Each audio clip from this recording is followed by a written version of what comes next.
So yung pre, ano nga itong binibenta mo sa sakyan? Ano yan boss? Mazda Friendly Bongo 1998 model. 1998 model. Bali ang issue niya ay yung sa manibela medyo matigas. And then isang spare walang spare ng gulong wala.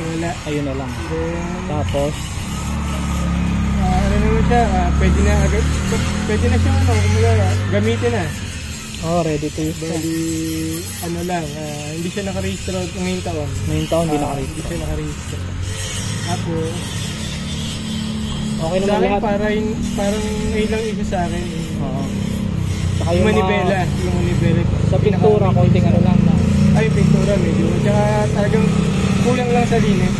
Linis lang. Yung gulong nga, napakadumi. Tapos, ayun, yung loob niya. Loob, okay naman. Okay naman. Yung upholstery niya, talagang linis lang talaga. Linis lang.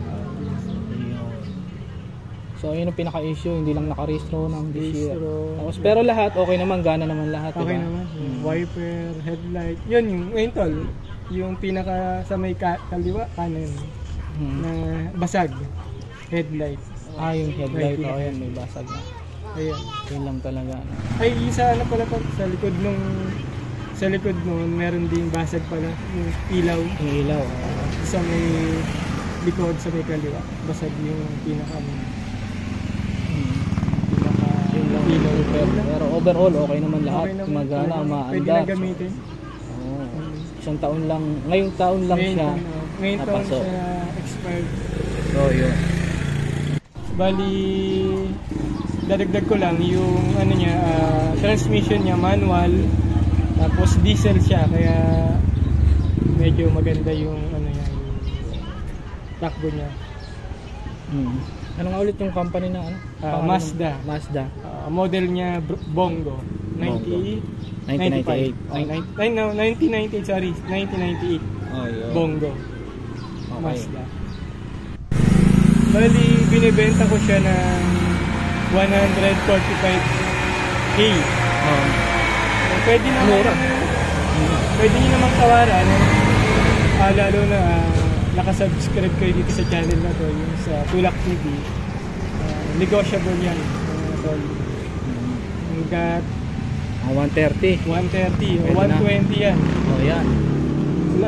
Pinakalas na po yun mga boss. 120 po. Basta nakasubscribe kayo sa Tulak TV.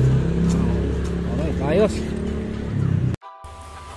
Hello guys, hello mga katulak. Kung meron kayong gustong ibenta or kung gusto niyo maging agent, ang i-search nyo lang ang FB page ng Tulak TV. Subscribe also and mag-message po kayo. And then don't forget also to like and share and subscribe the YouTube channel of Tulak TV. Thank you! So please, whatever.